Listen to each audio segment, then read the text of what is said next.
Tonight is Rosh Chodesh, the beginning of the new month. The name of the month is Av, known as Menachem Av, or Menachem, of course, meaning the word comfort. Nichum is a comfort.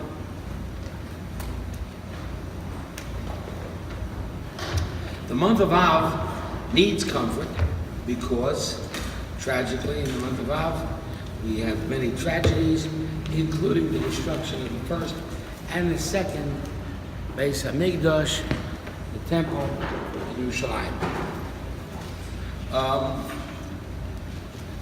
For those of you who are here Sunday, I passed out this flyer of the laws of Parsha Matot-Massei. If you weren't here and you didn't get one, please ask me. I'd be glad to give it to you. The 9 days begins as of tonight, in addition. So that means that the restrictions of the 9 days are in effect. And that means that the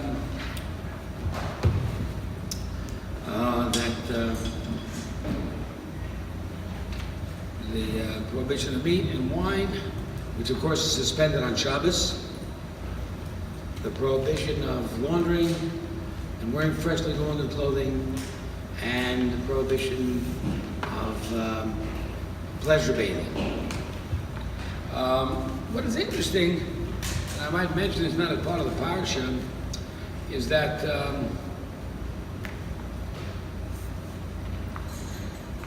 there are two times in the Torah when the Torah will digress into a large segment of curses and admonitions and warnings and scoldings and predictions of horrible things.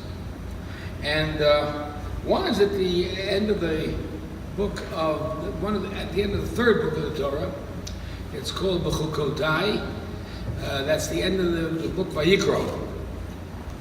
The other one is in the next book, in the fifth book in Devarim and Deuteronomy, and it's found in the Parsha Kitavo. If you'll take a quick look at Bechukotai, which is on page, you'll see the beginning of what is known as the Tochacha on 7:12, 7:13.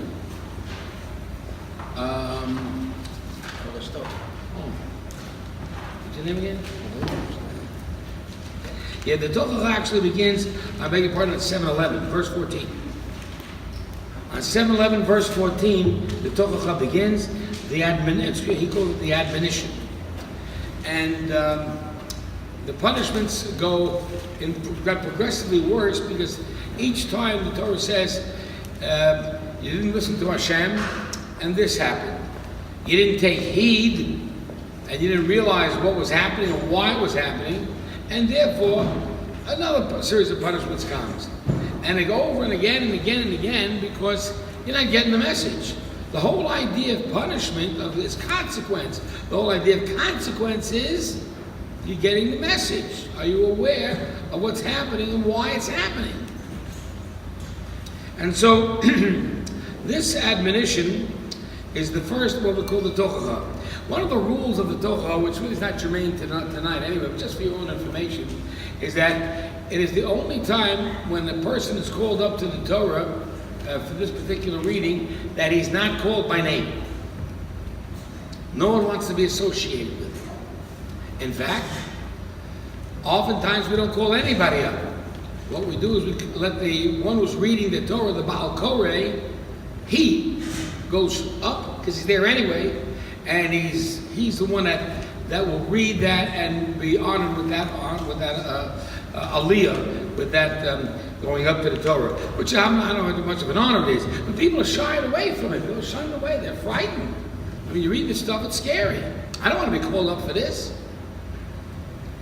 Sometimes they call the Rav up. The Rav must therefore, the rabbi has to shoulder the sorrows of the community. Sometimes, and in years past it was, I used to see it as a boy, that they would call up a Holocaust survivor for these passages, because he went through was written. And he would say, this is my Aliyah. I get called up for this. Which made you, of course, gave you a lot of newfound and greater respect for what seemed to be a simple man who did not live a simple life. In any event, there were twice that this happens. They're called the curses, the warnings, the predictions of tragedy. We call it in Hebrew the tochacha, and in English it's called the admonition. I point out the first one, and you'll see that read with me on the margin of 7:11, but it says the tochacha admonition. It'll say the first series of punishments, then the second series, and take a look at the second series where it says number 18. If despite this you do not heed me, then I shall purge you further. Now skip to 7:13 and verse 21. The third series of punishments. If you behave casually with me and refuse to heed me, then I shall lay a further blow upon you. The fourth series on page 23, verse 23 coming up. Also on 7:13, but you got to stay with me to follow this. If despite these you will not be chastised towards me. Fifth series is 27. You still don't heed me, and then it says the last. Actually, the last one is the fifth series, and it says some pretty horrible things. You can read them yourselves. I don't even want to read them aloud. But you will look at it. It says at the bottom of the page 7:13, I will lay your cities in ruin, and I will make your sanctuaries desolate. 34, the next paragraph. Then the land will be appeased for its sabbaticals during all the years of its desolation, while you are in the land of your foes. What this simply means is that during the time that the Jewish people were in Israel, one of the sins they were committing continuously was the violation of sabbaticals. The violation of sabbaticals was the fact that they did not let the land stop planting and stop reaping on the seventh year. Sabbatical year, the land must lie empty and not be, the soil should not be tilled, and there should be no working of the land and total trust in Hashem. Now you think about that for a second, and you realize that when we ask a person to keep Shabbos, not to go to work on Friday night, Saturday, sometimes the person might say, this is a big challenge for me because, my biggest day is Saturday. And it takes a lot of courage to become a Sabbath observer, a Shomer Shabbos. But imagine if, let's say, God said to you, I don't want you to take off one day a week for me. I want you to take off 1 year out of every 7. The whole year you don't go to work. Because some might say, well, what am I going to do? I'm going to be bored to death. And I'm facing that too myself. I'm supposed to retire soon, So what am I going to do? Take up golfing maybe. Bowling maybe. Surfing maybe. But I know what to do. I'm going to sit and learn Torah. You want to come in? Maybe.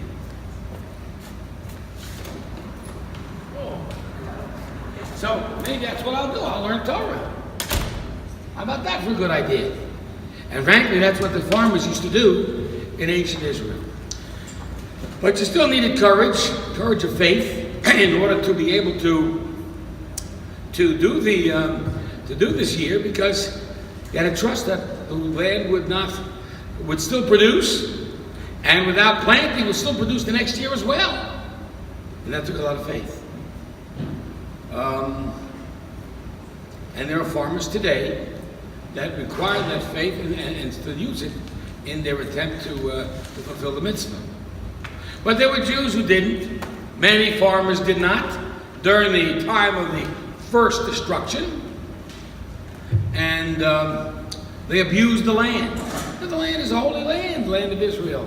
That's why it has these rules that no other land has about how much you have to tithe the produce, and of course the fact that you can't at all have any produce at all during the 7th year.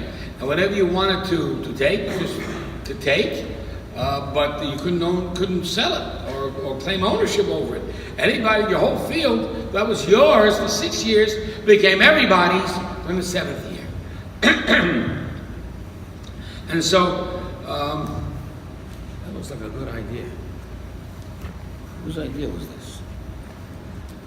Baruch atah Adonai Eloheinu melech haolam shehakol nihiyah bidvaro.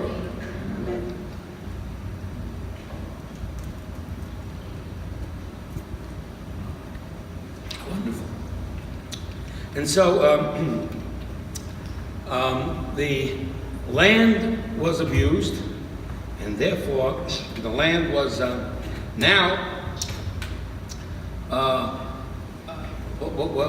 was abandoned. People were kicked out of the land, and there had been 70 violations of sabbatical years.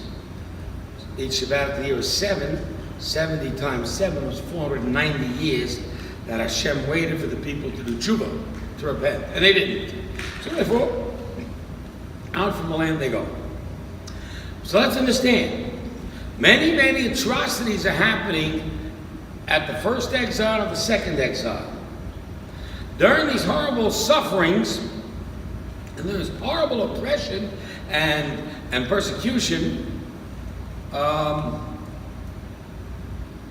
it gets worse and worse, as we just learned a moment ago, if we don't do tshuva, if we don't repent. I'm giving you this punishment. You didn't repent, it'll be a worse one. You didn't repent, a worse one. You didn't repent, a worse one. What's the worst of all? The last one. What's the last one? Right here in 7:15, verse 34. Then the land will be appeased for its sabbaticals and all the years of its desolation, while you are in the land of your foes. There is nothing worse in the world than exile, than being away from your homeland. That's the last. And remember, there are a lot of other horrible things that took place. We didn't even talk about them, really. But going out of Israel, losing Israel, not being able to live in Israel, is the ultimate, the acme of suffering. It's worse than death. Death is death. But to live a life of death by living abroad and being isolated and being not with your brothers and sisters and people, sent to different countries, some went to the Middle Eastern countries and the Sephardic countries in Spain, others went to the European countries, but we're all dispersed in Russia and Germany, and we're all dispersed. Where's our brother? We don't have it because why? Because we're all over the place rather than being at home. Well, this is the worst there is, and I say it not only from a logical perspective, I say it also from the fact that it says so in the Torah. The Torah puts it as the last of all the sufferings. If you don't do tshuva, at the very end, the worst thing is going to happen of all, you'll be thrown out of your land. Now this happened here. This here is a prediction. This is a prophecy, right? This is what we call the prophecy of doom in the event of misbehavior. Okay, I say to you, and you trust me, that it happens again, and it's recited again in the last book of the Torah, the 5th book, in the Parsha Kitavo. Again, the same, pretty much a repetition of it, little different variations, and the instructions and the predictions of doom. And again, the last thing will be the exile. Here's the phenomenon. The phenomenon is that it's predicted. The phenomenon is that it came true. I mean, God's predicting it. God's telling you in the Torah this is what's going to happen. And it happened. More than that. It happened exactly the same way that the Torah says it will happen. Incredible sense of history coming true. And then it happens. The exile. The fact that the Torah says it twice indicates that it's going to happen twice. And it did. The first destruction, the second destruction, by a Rishon, by a Sheni. And again, the phenomena of this prediction, it comes true, and not once but twice. And of course the exile, not once but twice. But here's the phenomenon about the exile. Nowhere in history do you find a conquering nation coming into another nation and conquering them and exiling them. It just isn't done. When you come into a country and you want to control it, you use its manpower. You don't throw them out, you keep them, make them slaves, make them do whatever you want them to do. But you don't throw them out. It's counterproductive to your interests. Only twice in history did nations come in and throw out the population. And both times, it was the Jews. The Babylonians, the first time, the Romans, the second time. The only time in history that ever happened. And it's predicted. It's predicted that this oddity, this weirdness, this phenomena will occur. And we will be sent into exile. Now again, what does it mean for Jews to be in exile? Think about that. Everywhere we go, including the United States of America, which is the country and government of kindness and tolerance and understanding and freedom. This is America. Better than a whole lot of other countries in the world. But everywhere, including here, the Jew is the one man out. Every other nationality or religion represented here in this country or elsewhere, and somehow or another blends in. So you're this, or you're that, and and you celebrate this, or you celebrate that. But the oddity of the singular, outside of the box, outside of the normative mainstream of the societies and populations, are the Jews. You can't tell a Jew by what he looks like. They come in all sizes, shapes, colors, and appearances. But you can tell the Jew by the fact that there's no lights around his house or a tree on December 25th. And the fact of the matter is that it's very odd for all the nations. I mean, like, it was odd for Paro back in Egypt. What a weird group we have here. It's just weird to have them. Let's make them slaves or something. They're just a third column. How do you say third column? Every different than everybody else. And of course, who came up with that statement? Haman in Purim in Persia. We've got 127 provinces here in Achashverosh's kingdom, the king of Persia. We got loads and loads and loads of people, and loads of different congregations and groupings and religions and nationalities. But there's one that just stands out different than everybody else, and that's them Jews. And of course, Haman said, let's get rid of them. Who needs these guys around? They're just an additive whatever. But of course, at the end of the day, I mean, the Jews do make their contributions, so that it's not worthwhile getting rid of them, But pretty much, it's a funny thing about our exile. Every country we've ever come to, we made them rich. Maybe the only country we never made rich was Israel. We should work on that one. But the fact of the matter is that these two exiles, the only two in history, are predicted. They give you an essence of understanding of the prophetic truth of the Torah, which gives us another insight, an added insight into the validity of the document we're studying. So, of course, this is important to us at this period of time. We're entering the 9 days. We're going to commemorate the destruction of the first temple, the second temple, and again, coincidentally, or not coincidentally, on the same day, the 9th of Av. And so we begin our Parsha, the Parsha Matos, and realize another phenomenon. Besides this being the Shabbos of the 9 days, and bringing us into Tisha B'Av, it is also a Shabbos in which we double up and read two Parshas. We'll read Matos on page 900, and we will read Massei on page 918. We'll read two of them. What is the phenomenon of reading two Parshas? We've explained many times. There are 50 weeks in the year, in the Jewish year. And of the 50 weeks we have, 50 Shabbases, Shabbatot, so we have 54 Parshas. So we have to double up somewhere to finish up for each year annually at Simchas Torah. And this is one of the two we put together, Matot-Massei.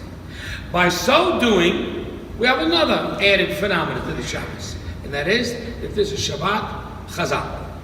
What does Chazak mean? We conclude a book. This time we're concluding the 4th book of the Torah. Each time we make this, we make a big Chazak, we make a pronouncement, be strong, be strong. Let's not rest on our laurels. We've learned, let's go further learning. Let's proceed to the 5th book or to the next book, whichever it may be. And this time, it's the 5th book and the final book. But let's understand something. We're going to learn this next week. The 5th and final book really does not stand on its own. It is really a review of the entire Torah. It's a monologue of Moshe Rabbeinu to his people in the last month of his life. We'll learn all about that next week. What we need to know for now is that inasmuch as we're finishing the 4th book, and the 5th book is really a review of the entire Torah, then for all intents and purposes, we're finishing the Torah right now. Because the 5th book is only, as I said again, a review. I don't say only, but it's a review. This is the end of the Torah for all intents and purposes. So let's look at a couple of thoughts here. The beginning, we have the consideration here of taking vows. And on page 901, you'll see that Hashem tells the commandment to Moshe Rabbeinu, if you take a vow, swear an oath, or establish a prohibition, you can't desecrate your word. The word for desecration in Hebrew, you can find it on the 3rd line if anyone wants to try and find it. We want to try and find on the 3rd line in Hebrew, the word for desecration. No Israelis allowed to answer. No Israelis allowed to answer. You had a question. The word in English is desecration. Desecrate. What is the meaning of it? Oh, Israelis are disqualified altogether. They don't know what desecrate means. Where's that Israeli that knew English better than me? Where's that guy? Where's that guy? Desecration means to, no. Desecration means, anybody? It's like to devastate and defile. Devastate, defile, not make holy, not revere, not show honor, right? You desecrate Chas v'Shalom Shabbat by violating whatever. Desecration is a desecration. End of story. Now, I don't want to get into that. What's the third, and the 3rd line, find me in Hebrew, the word for desecration. Now the Israelis know it, now don't answer. No Israelis allowed. All Israelis disqualified. What? Yachel is right, and you're Israeli. What'd you answer? Yachel. Yeah, the word is Yachel. What does Yachel mean? Chilul. Chilul. What's a chilul? A desecration. A chilul Hashem, God forbid. Chilul Shabbat, God forbid. But what is the shoresh of the word chilul? Halal. Halal. Like that. Different. What's halal? That. Like, Empty. Empty is better. Halal is that right? oh, Right? like, Right, but this is halal. Halal is an empty space. When you are empty, when you make a chilul Hashem, you're saying to the world, Hashem's not real. Hashem doesn't really exist. He's not really part of us or whatever. He's not important. That's what I was just asking about you. You. Till it came late. Anyway, so we're saying that you shouldn't desecrate, you shouldn't remove Hashem's presence. You make a Kiddush Hashem, you make God's name holy and sanctified and revered. People love Hashem. That's the tachlis, the goal of life. Chilul Hashem is the exact opposite. But let's understand what the word chilul means. If I'm mechalel Shabbat, that means Shabbat is gone. I just kicked it out, shoved it away. It doesn't exist. Kiddush Shabbat, Friday night, that's why you got a Kiddush. Because you make Shabbat Kodesh, holy. Here we're talking about lo yachel dvaro means don't make your words defiled, rather make your words holy. Or in simple English, make your words count. Mean what you say and say what you mean. Be straight. Now, that goes for promises, vows, or oaths that you make to others or you make to yourself. The idea of making this kind of a vow, of course, carries with it a Torah. It carries with it heavy Torah obligations. It's a mitzvah. To do what? To keep your word. It is also a violation, a lo taseh, a negative violation of the Torah, when you won't keep your word. And it says lo yachel dvaro. It says it right there. Those three words mean what? That it's a lo taseh, it's a prohibition of the Torah to make your words meaningless. Well, I didn't mean it, I'm just joking. I remember a story. We had a Rabbi that really, one of the kids in the class actually really misbehaved. It must have been in the 7th grade. He was misbehaving. So the Rabbi gave him a big assignment. He said, "You see this Parsha over here? Maybe 10 pages. You write it all night till you bring it in. You write those 10 pages up for like standards. You remember standards? No, remember that? You didn't get any. But that's it. I mean, write 10 pages because you misbehaved." Anyway, the kid came in the next morning. He's crying. Said to the Rabbi, "I only did 8 pages. Forgive me." And we said, "What you doing for? I was only joking." Say what you mean what you say. So obviously, the point is keeping your word is pretty important. Because we would say, well, person's a liar, Shabbat Shalom.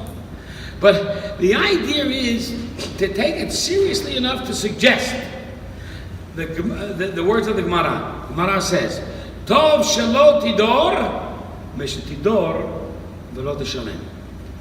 I make a pledge to the shul, $500, and I don't come through. That's pretty bad. Wouldn't it be better to make a pledge of $250 and come through with it? So therefore, Tov Shelo Tidor is better not to pledge and to vow and to promise than to end up promising and not fulfilling your promise. Whether it's a pledge to tzedakah, or it's a pledge here, it's a pledge there, whatever the pledge may be. So we have a new usage in religious life of a fellow who helps us out in the event of falling into this problem. And the man's name is Billy. Anybody know who he is? Nobody knows Billy? Who's Billy? Billy Netter. Who is Billy Netter? Ever heard of Billy Netter? My goodness gracious. Can I introduce you? Billy. Hey, Billy. Here's Billy. Billy Neder is a Hebrew word. It's called Beli Neder. So we'll call him Billy. So Beli Neder means I promise X, Y, and Z. Beli Neder, without the power of a vow. For most religious people, it's second nature to use those words. We use them all the time to make sure that in case something comes up that we can't keep, that we're able to not fall into the trap of a violation of the Torah. Because oftentimes you mean well and you attempt to do the right thing, and then what happens? Something occurs and then you couldn't figure out, you didn't count on this, and this came up, and you weren't able to do what you promised to do. So therefore, we have this concept called Beli Neder, which at least it gives you a technical and legal out so that you're not actually violating the Torah when you say a promise. Now, we want to say that speech in general is a powerful and important thing in life. We want to say that the singular that determines the difference between the human being and the animal is communication, to speak. So we want to say that that speech can be very powerful, or also, God forbid, very negative. What are the four aspects of speech? We say they are mitzvah speech, good speech, that's 1 and 2. Sinful speech, bad speech, 3 and 4. What's mitzvah speech? That's when you're learning, like we're doing right now, when you're davening, any form of usage of the communicative powers for this is the mitzvah of the Torah. The Torah says, "V'shinantam levanecha, teach your children Torah, v'dibarta bam." What does v'dibarta mean? Say it, talk it out. You don't pray by just looking at a prayer book, you say the words. What does words do? What they do is they make you feel more committed, more connected. A word inside your mouth that hasn't been uttered yet is your prisoner, says the great Rosh Chodesh Av. And you can either decide to release it or keep it. Say it, and the word now you become now the word's prisoner. Oops, you said something you didn't mean to say, but you said it, and you hurt someone's feelings. Maybe someone did to you. Maybe someone whom you really care about, and you said something that you shouldn't have said. And the person's horribly offended. Why didn't you think twice? Once the word's out of your mouth, you are its prisoner, and you'll be held accountable for it no matter what. I'm sorry, I didn't mean it. I'm sorry, I didn't mean it. Tough luck. You said it. Didn't use your head. People say, Chaim v'hamavet b'yad halashon. Life and death, in the hands of the tongue. You can bury someone with horrible words. You can destroy someone, embarrass someone, hurt someone. Words are so important. They're the essence of our lives. So therefore, good speech, second speech, is the kind of speech in which we talk good to one another and we talk positive about one another. That's called good speech.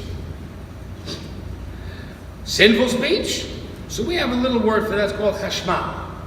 You'll get electrocuted with bad speech. Chashmal. What's chashmal? Chet, shin, mem, lamed. While it does mean electricity, it also means chet, shin, mem, lamed is the letters used. Chet is chanifut, which is to flatter someone, which is dishonest. Shin is sheker, downright blasted lie. And mem is mesapre loshen hara, people that say slander about one another. And lamed is letzanut, too much joking. Sometimes excessive joking about things that you don't joke about. Nowadays, of course, the comedy that you see in the entertainment world often takes things that are serious and important and valuable and holy, like the relationships between men and women, and makes a gang of jokes of them. Oh, this is funny, that's funny. Maybe it ain't so funny. There is a place for humor. I mean, if there wasn't, I'd be out of business. I mean, I'd make a lot of jokes now. Some you laugh at, some you don't.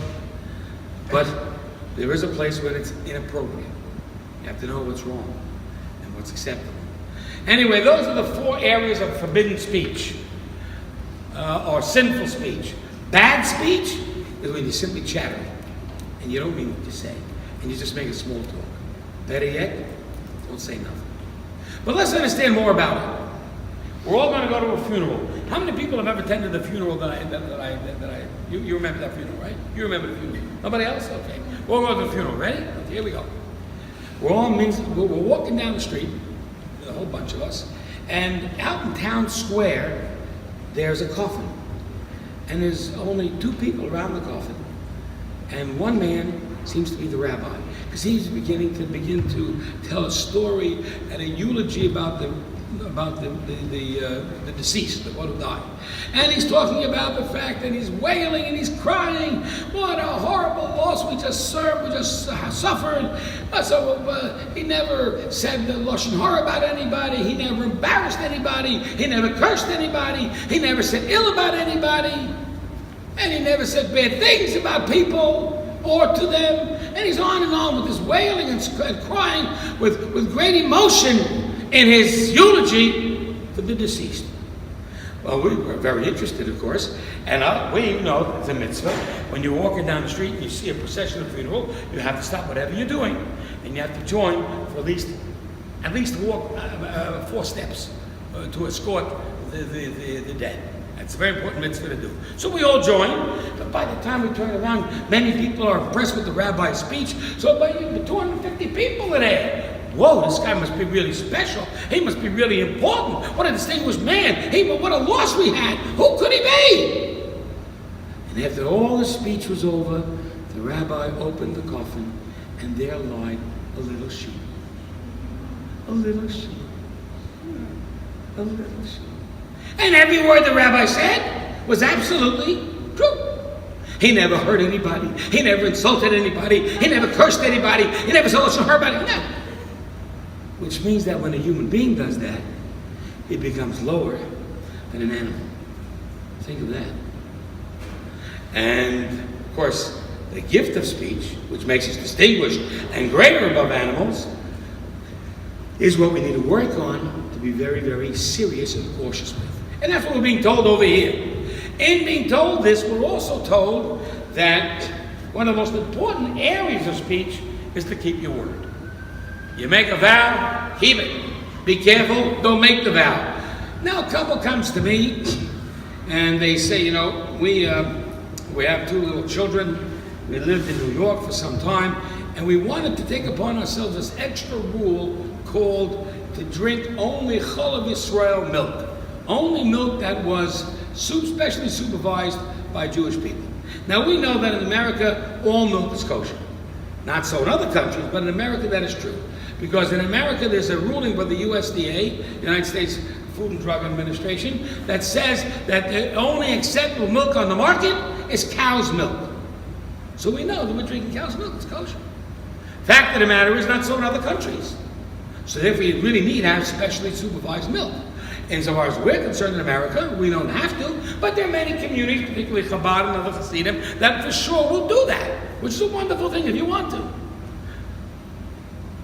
This couple accepted upon themselves to drink exclusively Chalav Yisrael.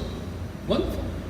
They come to me and say to me, we feel by acting this way for the last 2 years with our children, that it's become like a neder, become like a vow.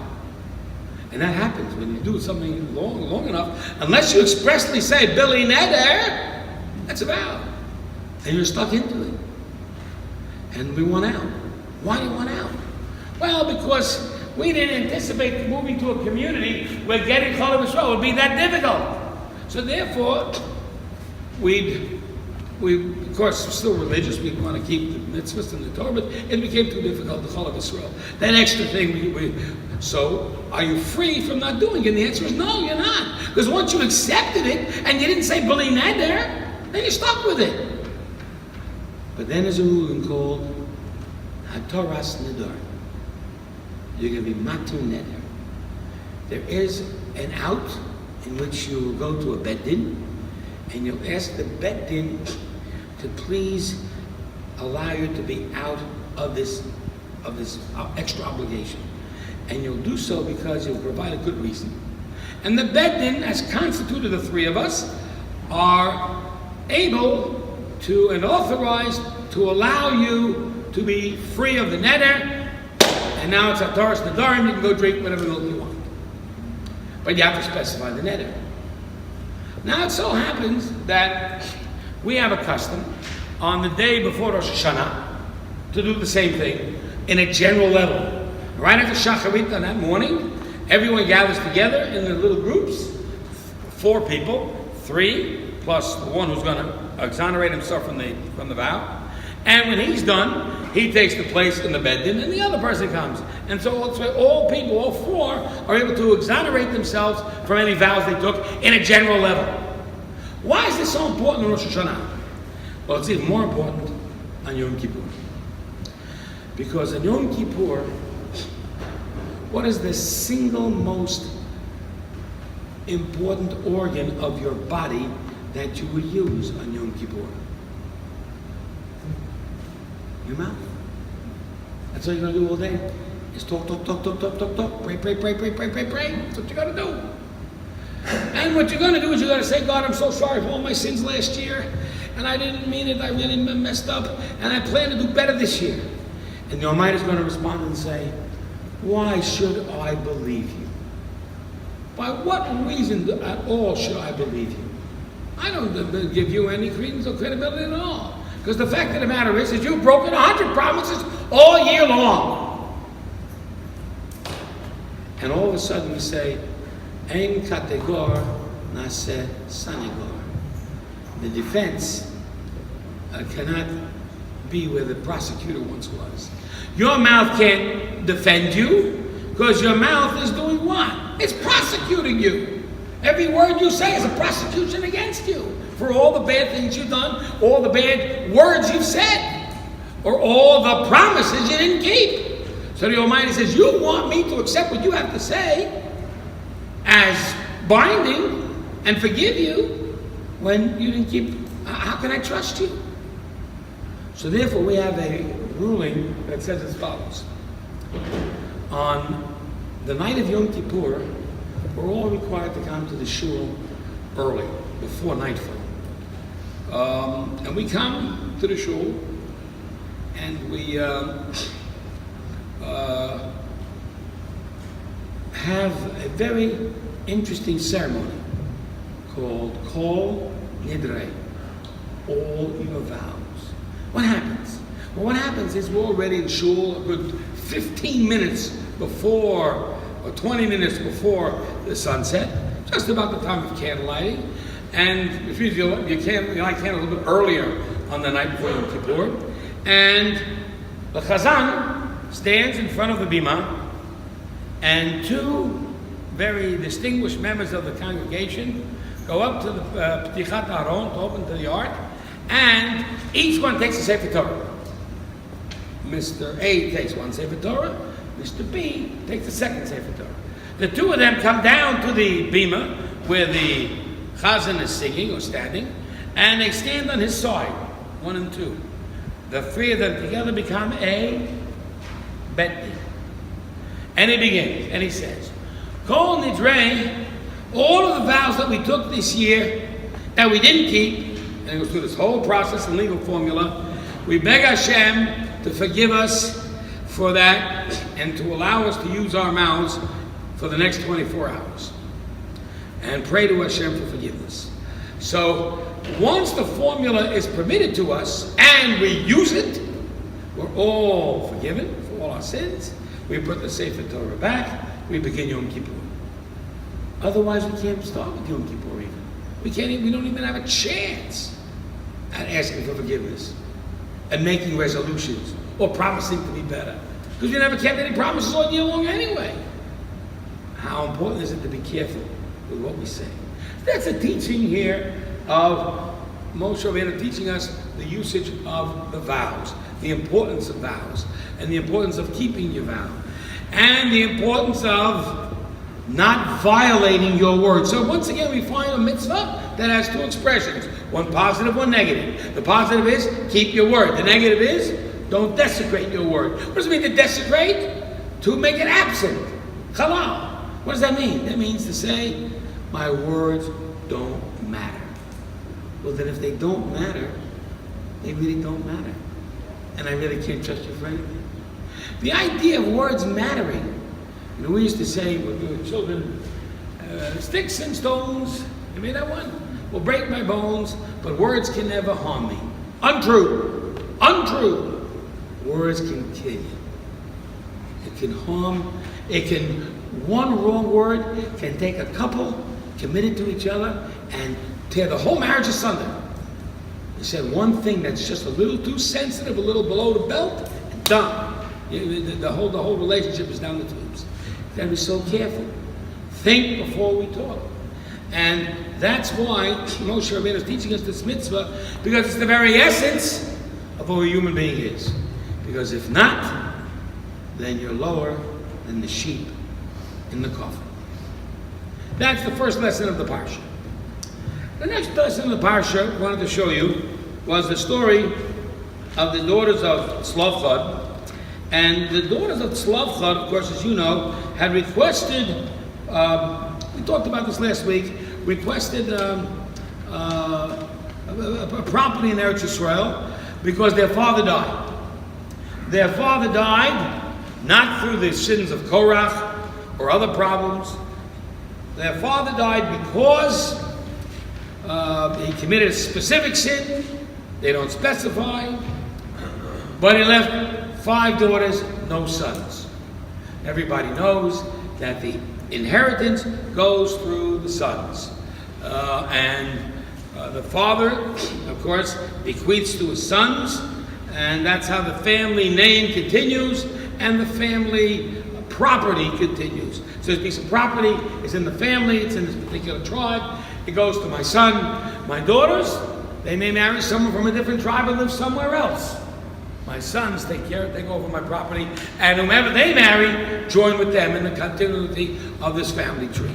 And that's how we understand the relative sense of relationship between husband and wife, which does indicate a certain submissiveness of the woman, but this is her quality, her trait, her being endowed with this gentleness that Hashem has granted to her to have that inner courage and power to give in and allow for her husband's expression. In any event, the daughters here say, look, we understand that the property goes to the father, to the sons, but there's no sons. There's 5 of us. What do we do? So Moshe Rabbeinu was unclear as to what the halacha is. He finally questions Hashem, and Hashem at the end of the day says, he says, the daughters of Tzlafcha get their way, they're right. And they're entitled to their father's property on one condition. So if you'll take a look at the end of Massei, all at the very end, page 934, 935 verse 10, and you'll see, by the way, it says over in verse 7, it says, an inheritance of the children, on the very top of the page, the inheritance of the Jewish people shall not make rounds from tribe to tribe. It's got to stay within the tribe. The children of Israel shall cleave every man to the inheritance of the tribe of his fathers, stayed within the family. Every daughter who inherits the inheritance of the tribes shall become the wife of someone from that same tribe, so that every one of the children of Israel will inherit the inheritance of their fathers. It becomes of the fathers. Go verse 10. And Hashem commanded Moshe, the daughters of Tzlafcha did it. They named Machla, Tirza, Chugla, Milka, Noah. The daughters of Tzlafcha became wives to the sons of their uncles, cousins, which is permissible. From the family of the children of Menashe, son of Yosef, did they become wives, and their inheritance remained within the tribe of their father. Okay? So basically, what do we learn from here? That everything must go according to the families will go by the male, by the fathers, and the contributing, of course, the major contribution of the woman, of the wife to that family with the children, and that the inheritance passed on shall go to their fathers and to the daughters in the event that there are no sons, as long as the daughters promise to do what? To marry within their own tribes. Okay.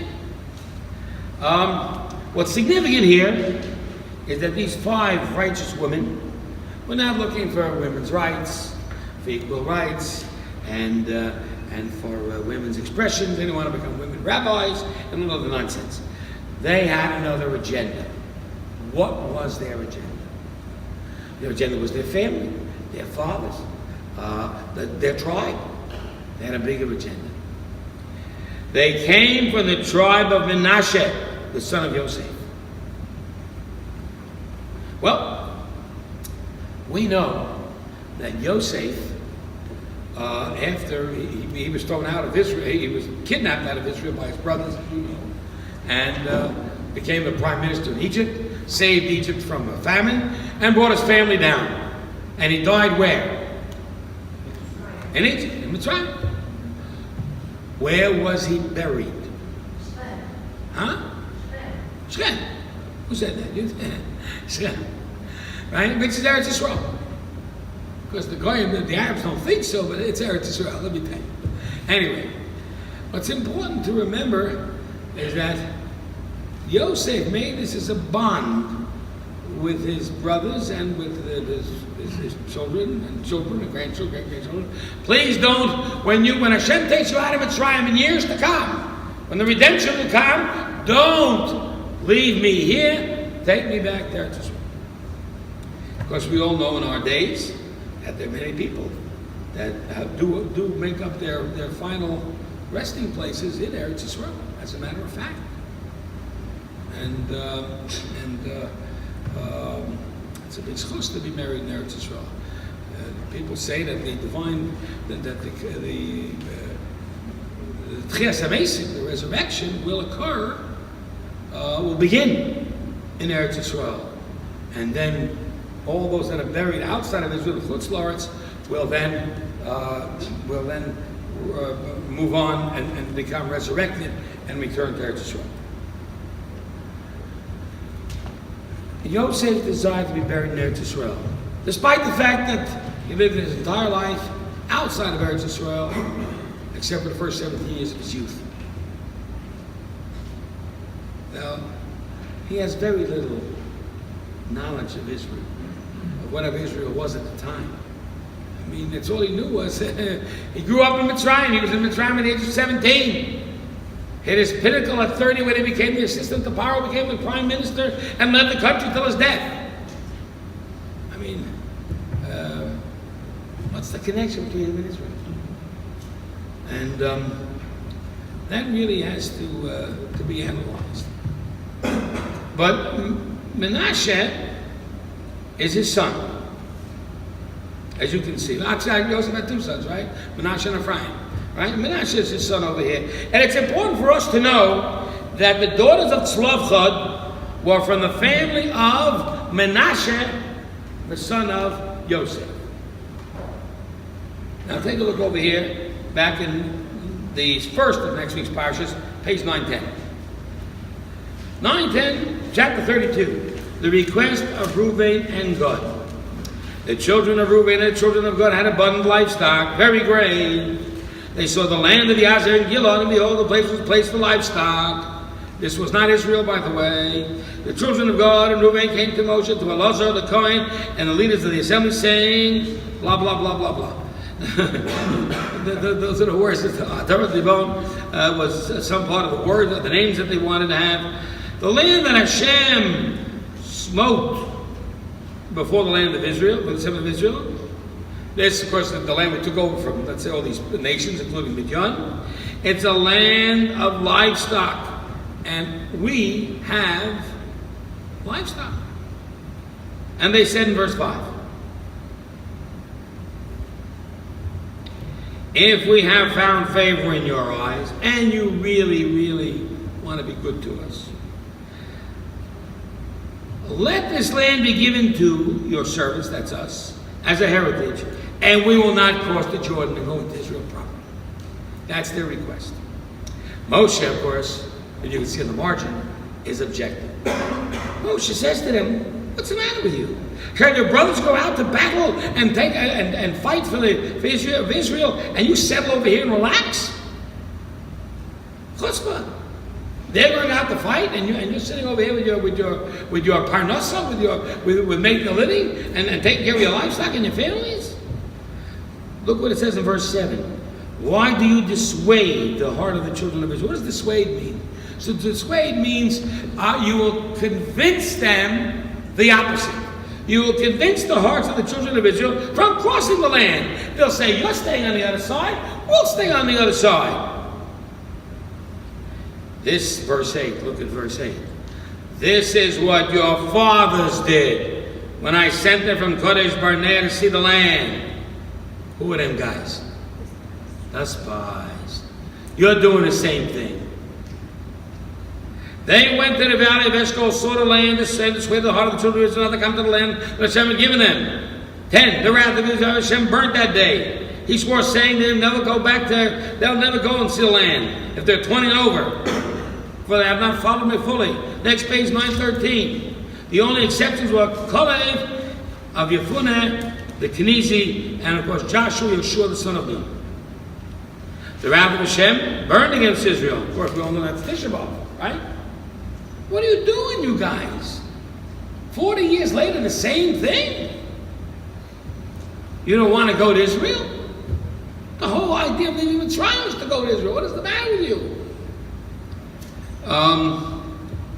The wrath of Hashem at that time was burned against Israel, verse 13. And you wandered in the wilderness for 40 years. You finally got here. Now you want to mess it up again? Now you're becoming a society of sinful people. And maybe make the wrath burn more. For if you will turn away again from him, he will again let it rest in the wilderness, and you will destroy the people. We got to go to Israel. So the request is clarified. Not so. It's not our intention. Verse 16. They approached him saying, No. We want to put up pens for the flock and cities for our children. We then shall, verse 17, arm ourselves properly, like everybody else, and we will go to fight like everybody else. And we have brought them to their place. Our small children will dwell in the fortified cities before the inhabitants of the land. Verse 18, we shall not return to our homes until the children of Israel have inherited every man his inheritance, until the war is over and we take over all of Israel. Then, when everybody gets their land, we'll go back and get ours. And we're not willing to put the burden on anybody else. We're willing to serve just everybody else.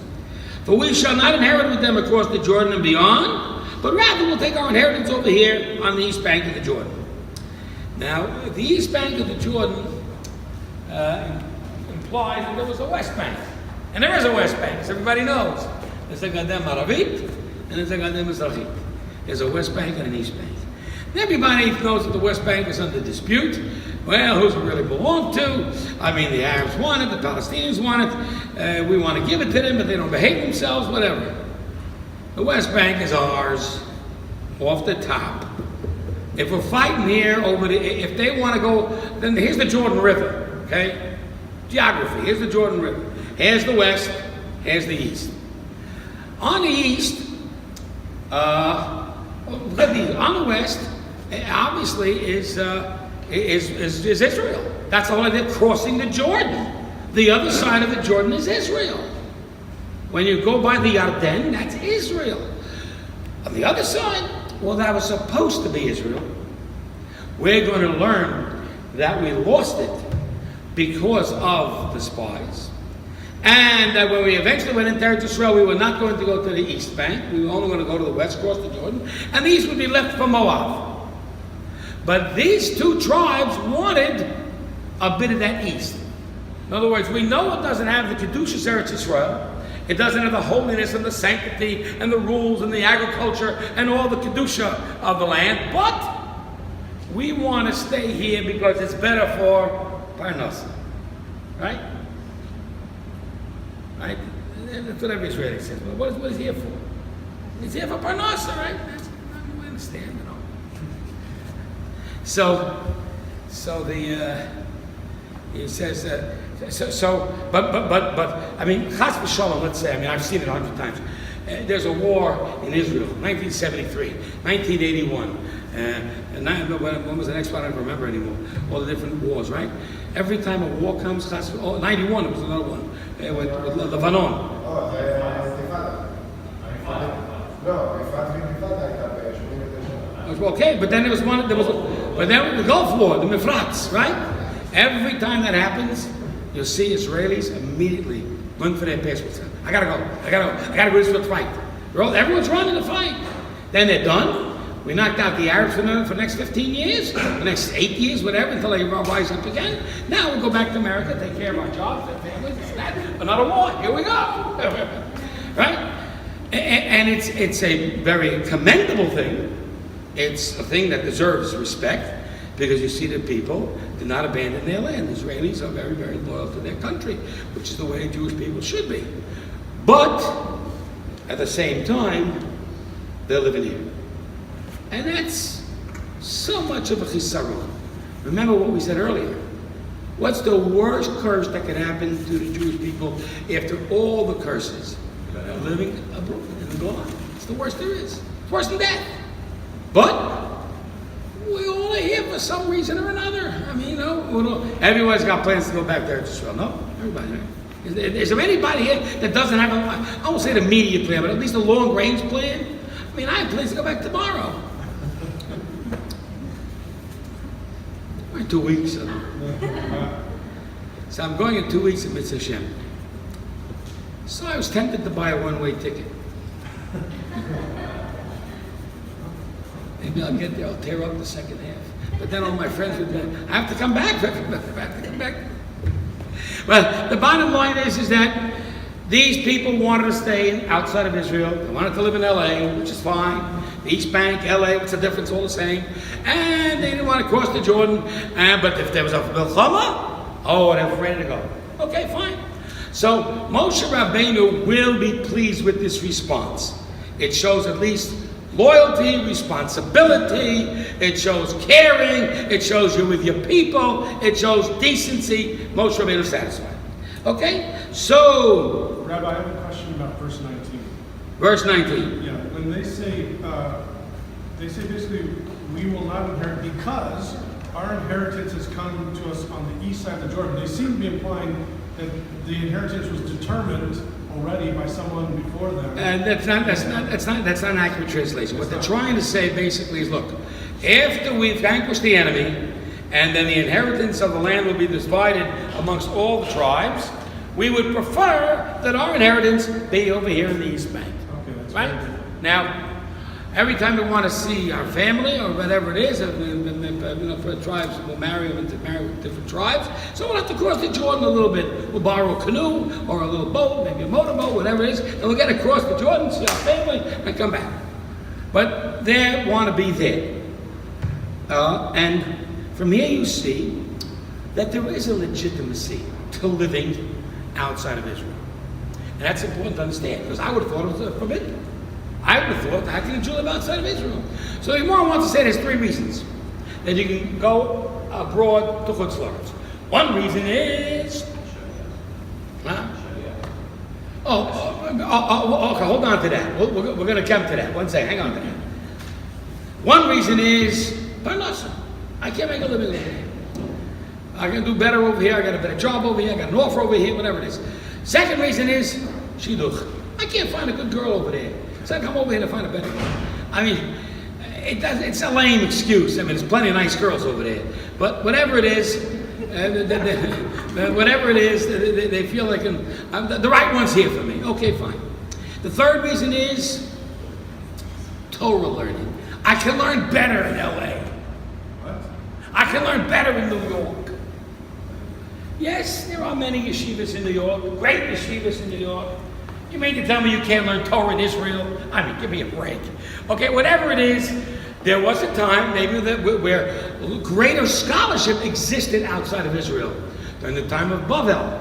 That's why when you have 2 Talmuds, the Talmud Bavli and the Talmud Yerushalmi, the Talmud Bavli is the one we learn. That's considered greater scholarship. There seemed to be greater learning outside of Israel. Okay, whatever. But what is the legitimate? So once we say there's legitimacy to it, we say, ordinarily there should be no legitimacy except for excuses, except for exceptions to the rule. And these are the 3 exceptions. Okay, these 3 exceptions are legitimate, and these guys prove it. They want to live out there. We're going to go to Israel, we're going to fight with our people, secure the safety of our nation, and then go back and live over here across the Jordan. That's what they're saying. Moshe Rabbeinu in verse 20 responds, and he says, if you do this thing, if you arm yourselves before Hashem for battle, and every armed man among you shall cross the Jordan before Hashem, and he drives out the enemies, the land shall be conquered, then you shall return. Now, let's skip to 23. But if you do not do so, behold, you will have sinned to Hashem. Know that your sin will encounter you. You'll get caught for it. Okay. So basically, it's saying the following. I agree. It's a legitimate point.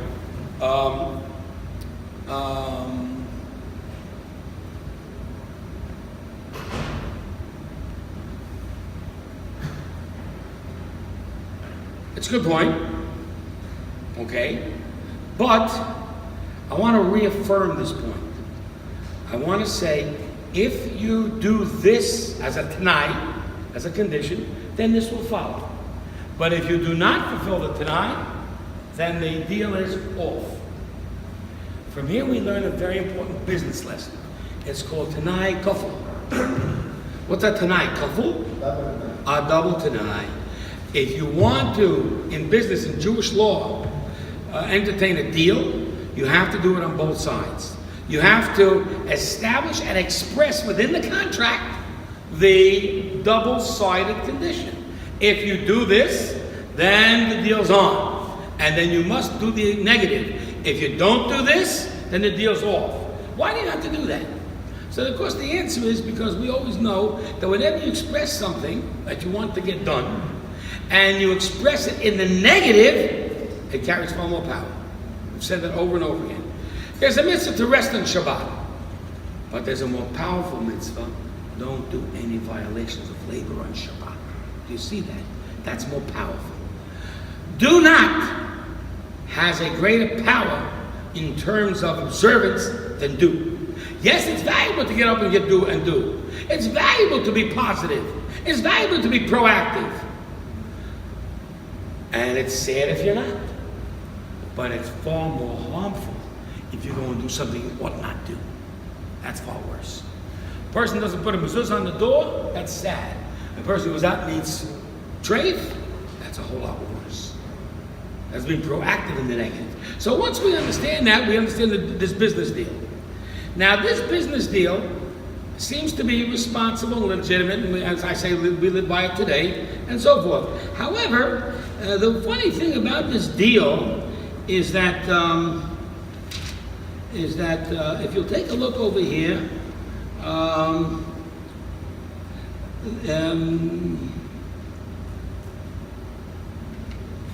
you'll take a look at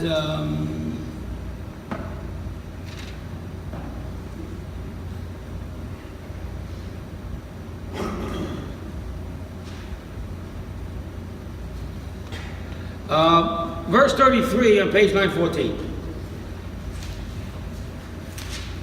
Moshe gave to God and to Reuven,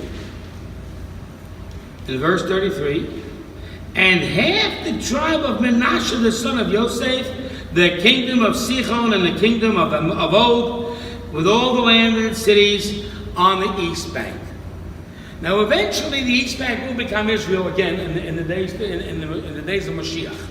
So, therefore, the song, I don't know if you heard of it. You ever heard the song "Shtei Gadot Li'Yarden"? Did you hear that? You never heard that one. That's because you hang around the wrong people. If you hang around the Irgunists, you understand, the Yetzel and the Chevra, so you'll know the famous song "Shtei Gadot Li'Yarden." Anyway, we're going to take two banks, which is a little premature, because the East Bank really doesn't belong to us until when? Until the coming of Mashiach. But the West Bank is let man the Palig, there's no doubt about it, it's ours. So now, Moshe says, okay, the deal's made, and he gives the East Bank, on this temporary basis, to God and to Reuven, because they made the request. Well, what can happen in verse 33, Pasuk Lamed Gimel? V'lachatzi shevet Menashe.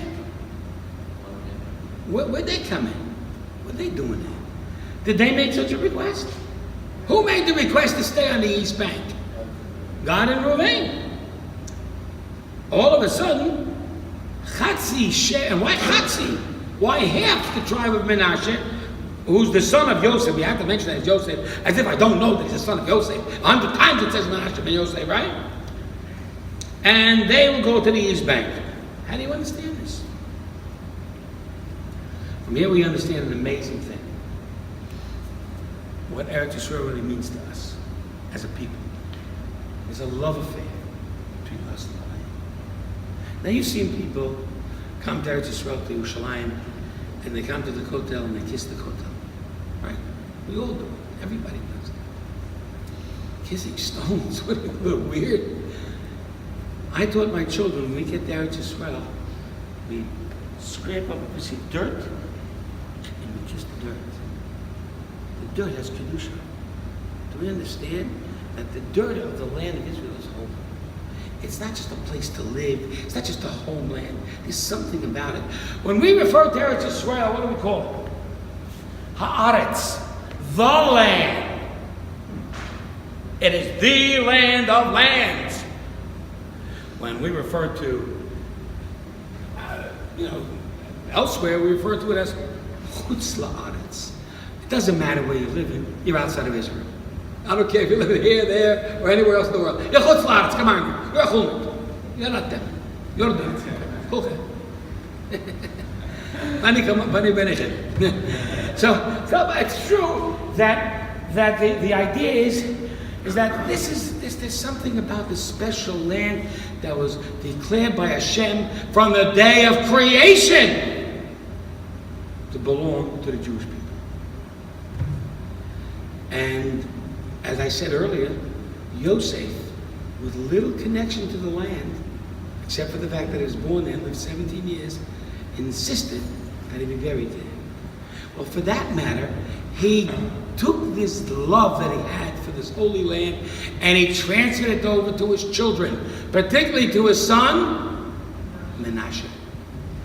And Hashem told Moshe Rabbeinu, you see these two people, these two tribes living here, Gad and Reuven? See them?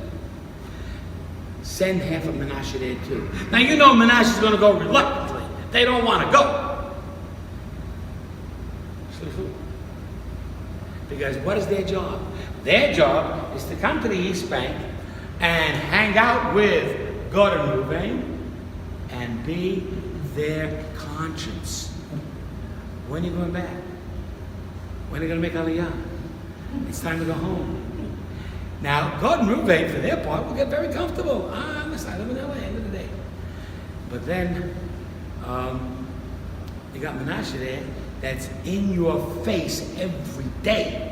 You understand? Gotta make Aliyah. Gotta go home. Gotta get back. That's the Shlichum. The Shlichum, the person comes from Eretz Israel to tell the people, connect with your people in your land in Eretz Israel. So that's why Menashe was sent there, but not all of Menashe. Menashe really wants to be there. He doesn't want to go anywhere else. He wants to belong in Eretz Israel. So therefore, they said half of the tribe, and they go reluctantly. They don't want to go, but they go to go to be there to remind you that this is not permanent. This is not where you belong. Go home where you belong. And that was Menashe's love for Eretz Israel.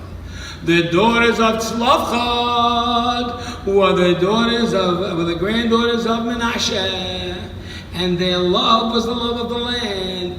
They did not want the land of their fathers to be displaced or to lie in fallow or to be neglected because there were no sons. So they took an active role to get that land, not because they were women, not because they wanted women's rights, not because they wanted any other agenda, but they loved Israel.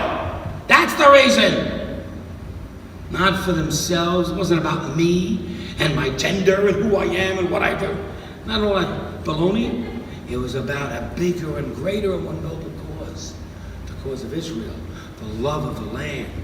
The picking up of the dirt and kissing the dirt. And that's the feeling that they had, that they conveyed to Moshe Rabbeinu. Moshe Rabbeinu says, yes, they get that land. They have to stay within their tribes.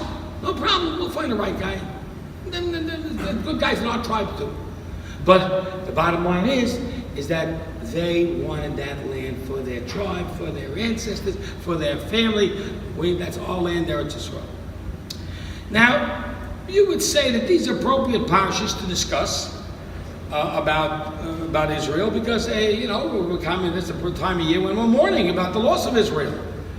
And this is also the time of the year, at the end of the book of Bamidbar, we're standing at the waters. We've just finished 40 years. We're at the border right now.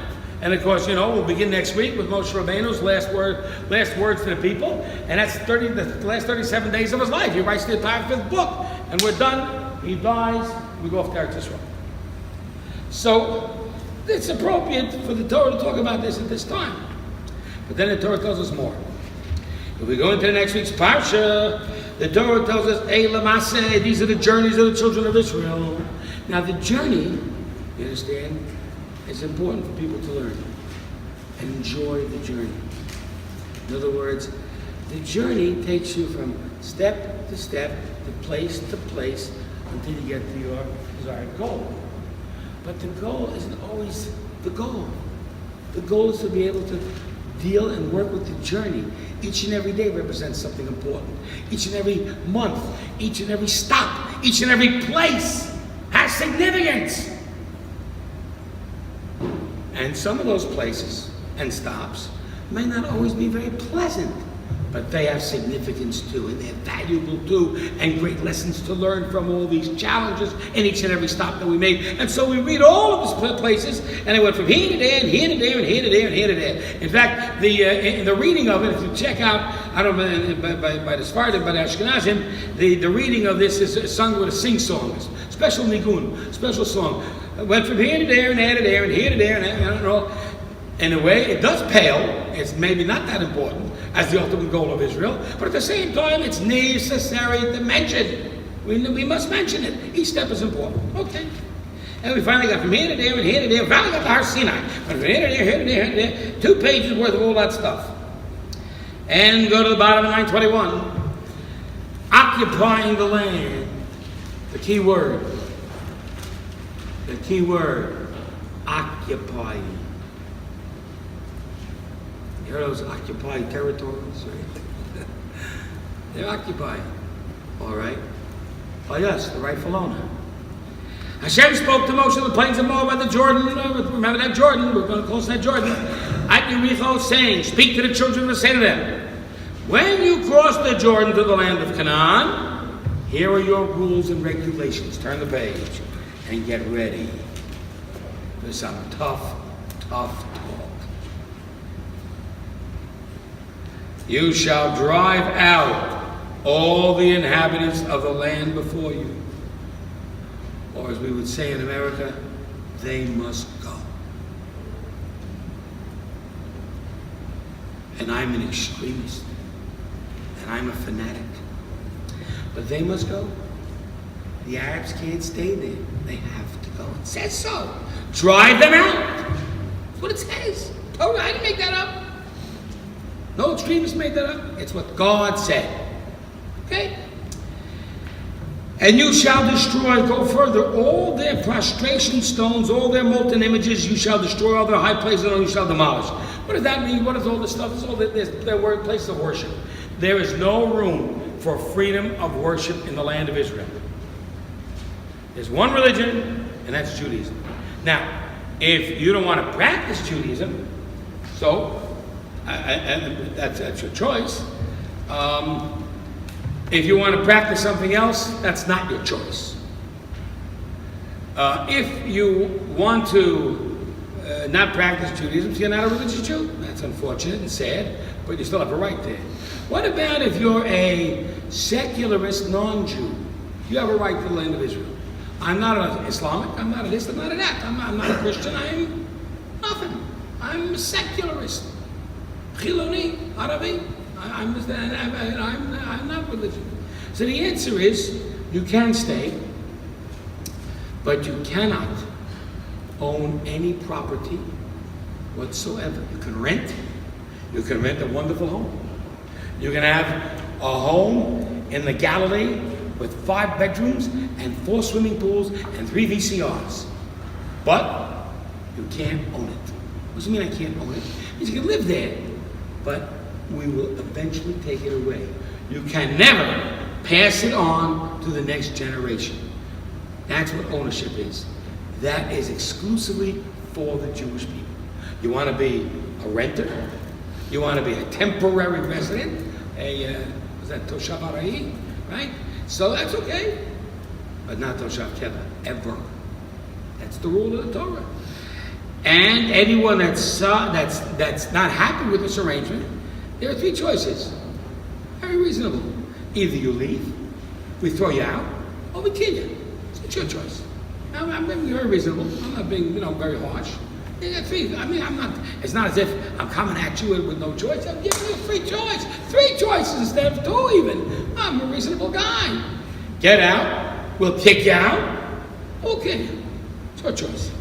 So, but understand, the bottom line is, oh boy, what's Fox News going to say now? The bottom line is that the Torah tells you got to kick them out. But it's because they can't have a freedom of religion there. There cannot be a mosque on the Temple Mount. There cannot be a church on Mount Zion, Har Zion. It can't be.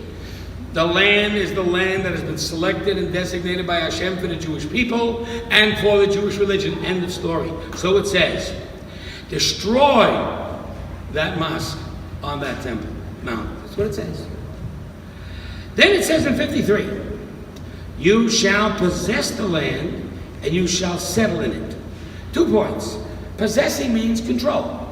That there cannot be an Arab in the Knesset, ever. He has no right to have a voice in government because it's not his country. And it can't be. Unless he wants to convert. Then let him see me. See, he's got a lot of money. But the point is that we are in control of this land. From all of its borders, from the northern to the southern, to the east, and of course to the Mediterranean on the west.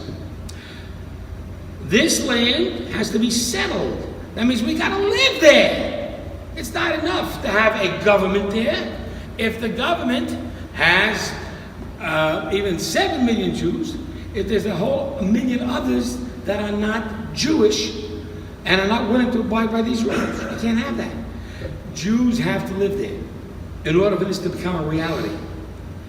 For to you have I given this land to possess. Look at the end of 53 and see it, understand it, put it into your heart. For you I have given the land to possess. I have given you this land. This is a gift from Hashem to the Jewish people. You do not have a right to negotiate it away to somebody else. It ain't yours to do. It belongs to me, says Hashem. And therefore, you can't give it away to anybody. You can't negotiate it for peace. You can't negotiate it for shmis. Doesn't make a difference what you want to do. You can't.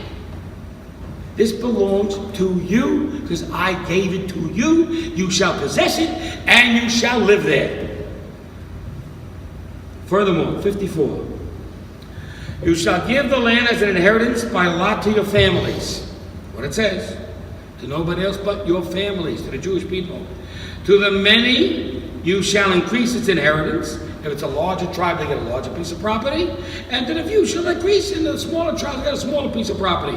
Wherever its lot shall fall, his shall be, according to the tribes of your fathers that you inherit. That's the way it's going to be divided into 12 provinces. Or to 11, actually. Because Levi didn't get it trained. Look at 55. Once again, the Tanai Kofel. Once again, a deal based upon if you do, and what happens if you don't. Listen to this. If you do not drive out the inhabitants of the land before you, you don't kick them out. You like this, huh?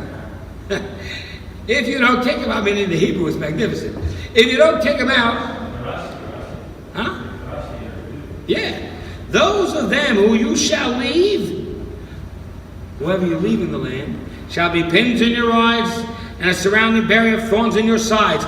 And they will harass you with terrorism upon the land in which you dwell, right in their own home, in your own place. You will not know a day of safety. That's what he's telling you. And it shall be, 56, what I intend to do to them, which is to kick them out, I'll do to you. And you get kicked out. All of a sudden, we allow Arabs to inherit the land, or take over a certain piece of property. There's an Arab majority today in the Galilee, in the Galil. It's an Arab majority. They run the show in the Galil. The reality is that if, let's say, the Arabs in the West Bank all of a sudden became peace-loving, and we're all brothers, right? And and they want equal representation in the Knesset, you're going to have at least between 15 and 20 Arab Knesset members who are going to make a whole lot of noise. And the first rule of business in the Knesset would be, said the Arabs, we have an issue here, being free members of this country. I'm not sure I like the name Israel. Could we change the name maybe? And besides, I'm not sure I like the idea of the seventh day being the Sabbath. Maybe we should make it on Friday. And I have another idea, is now we have a next election, and there's now 25 to 30 Arabs in the Knesset. I don't like this hymnon, the national anthem called Hatikva. I think we should have a new national anthem. And on it goes, and on and on and on, until you have a non-Jewish Israel. And that can't be. And the Torah tells you that. I'm giving you Israel, take it. Don't deny my gift. I give it to you. Don't relinquish it. It is a gift that Hashem grants us. Do we understand the significance of that? Do we understand where we're getting this from? And so that's why it is so important to understand when we go into Israel, as we're going in then, and as we go in today. The same rule applies. The Torah is eternal, the message is eternal. It was sent then, it's good for now, it's good forever, for eternity. They must go. Unless they decide that they will live in a land given full opportunity economically, a nice life, but no religious freedom, no political representation, and no ownership of property. Other than that, you can stay. It is our land. It is given to us by Hashem. That's the Tanai Kufel, the double-sided condition of the deal. The deal is, I give it to you if you take it. If you don't take it, then I will take it away from you. And that's what it says right here. And that's how you make a business deal. Now, one last point is the leadership of Israel. And now, since I'm running for Prime Minister, I will expect all of you to go out there and vote for me. And page 927, the leadership. Here I am. The leadership. Hashem tells Moshe, saying, these are the names of the men who are to take possession of the land. Elazar HaKohen and Yoshua ben Nun. Elazar HaKohen took whose place? Whose place did he take? His father Aaron. Yoshua ben Nun, whose place did he take? Moshe Rabbeinu. So we have this transference of leadership. Moshe and Aaron, the brothers, by the way, right? Transfer of the leadership to the Kohen Gadol is now Elazar, and the leadership is Yoshua. Okay. And then there's a whole bunch of other leaders, including, in verse 19, for the tribe of Yehuda, Kalev, the son of Yefuneh. Amongst them all, Kalev stands out as the only one over the age of 60, right? Because everyone else was killed out, was killed. They died. There were 40 years in the desert, like God promised. Only those under 19, under 20, could go into the land 40 years later. So the oldest person going into Eretz Yisrael was 59, except for Kalev. He was the one that was left alive. Okay, Kalev was left alive. And of course, so was Yoshua. Those were the two that were promised to stay alive.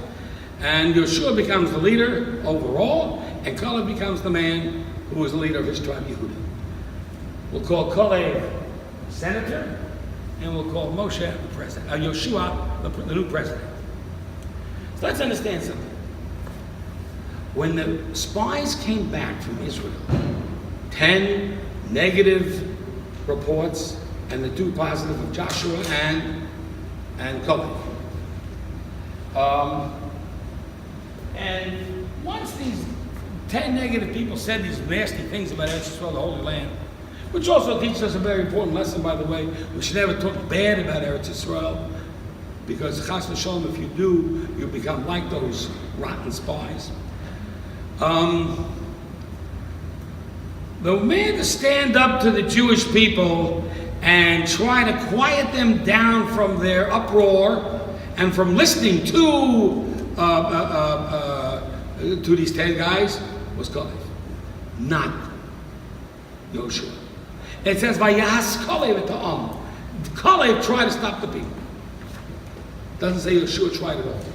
Furthermore, we also remember that as they traveled, Moshe had a sense of doom, of fear of what was going to happen, so he changed Hoshea's name to Yehoshua, to protect him. Adding a Yud, and put Hashem's name in his name to protect him from the evil of the Moroccan. He didn't do so for Kalev.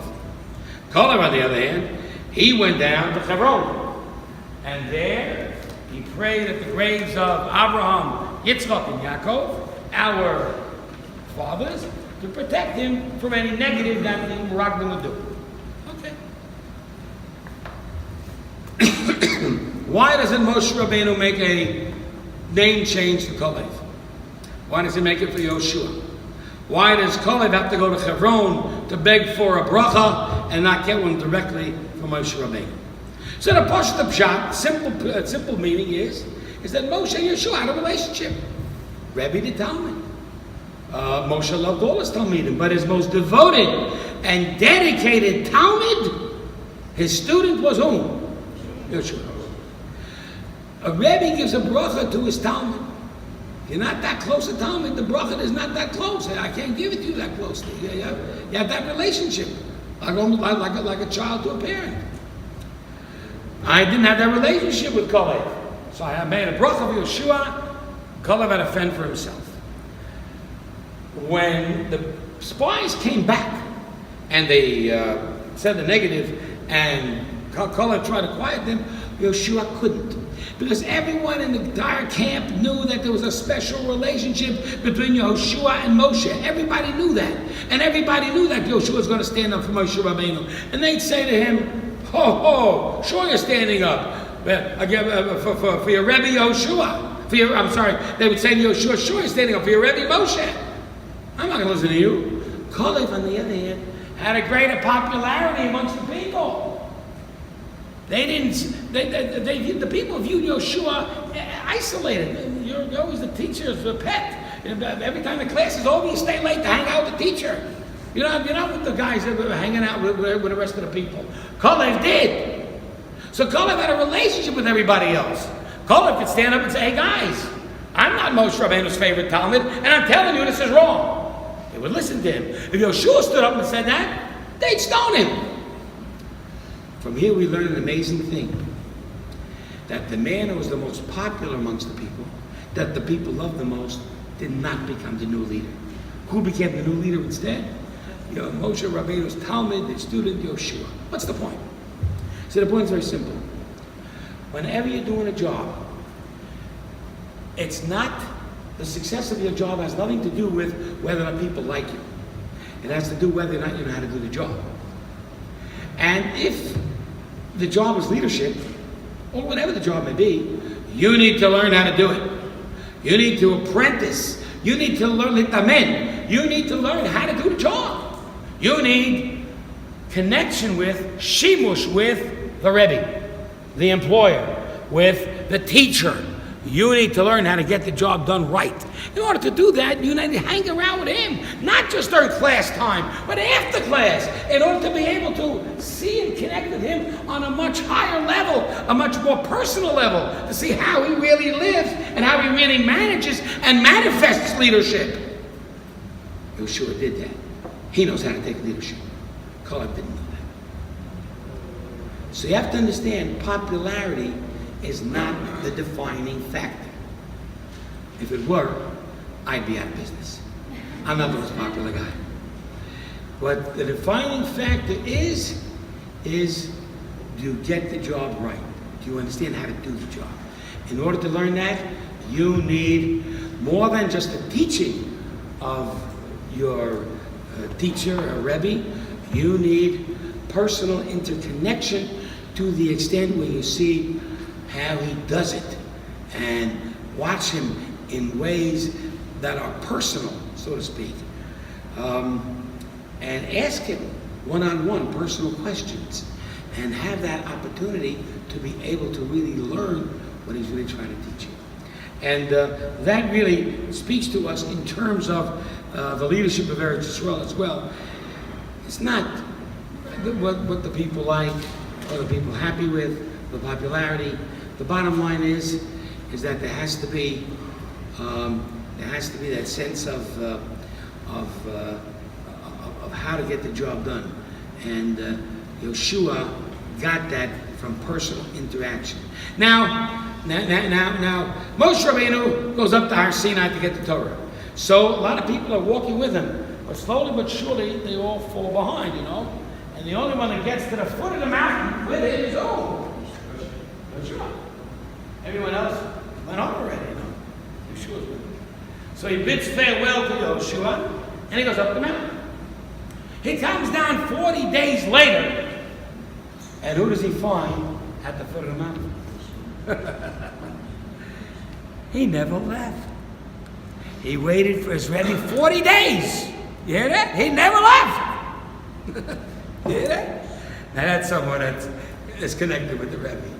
And that really speaks to us volumes about learning and about Yeshua and about the relationship that the two developed. The Torah is passed on through that kind of relationship. The Torah and the teachings and the traditions are passed on not by what is said, by what is acted out, by the role model that the Rebbe is. And that the student is astute enough, careful enough to watch it and pick it up. So this is our Parsha this week. Don't go yet. We haven't done the most important thing. Nobody signed in. We did? The list is somewhere. Well, okay. So will you all please promise me, Billy Neder, to please sign in, and in this way, Master Shem, I will know everyone is here, and everyone wish you a wonderful Shabbat Shalom, a good Shabbos. We'll see each other Sunday at 10:30.